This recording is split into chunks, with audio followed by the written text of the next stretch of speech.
शिवाला के आगे हम त बगिया लगैबो फुलवा लोरिए लोरिए ना।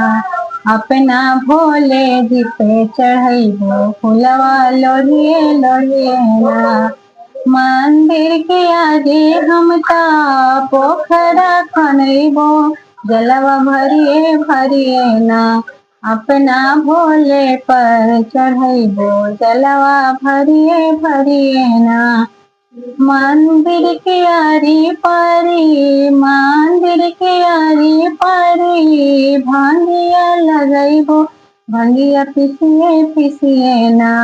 भोले बाबा भोगावा लगैबो भंगिया पिसिए पिसिए ना।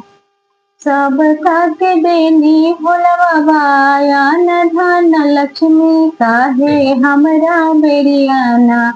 भोले बाबा कैले बानी बेरिया काहे हमरा बेरियाना। सब के देनी भोला बाबा कोठा अटारी काहे हमरा बेरियाना। भोले बाबा कैले बानी बेरिया काहे हमरा बेरियाना। उम्मीद करती हूँ कि आप सभी को ये गीत अच्छी लगी होगी, तो चैनल को सब्सक्राइब करके वीडियो को लाइक कर दीजिएगा। कमेंट में हर हर महादेव जरूर लिखिएगा। मिलते हैं नेक्स्ट वीडियो में, तब तक के लिए नमस्ते प्रणाम।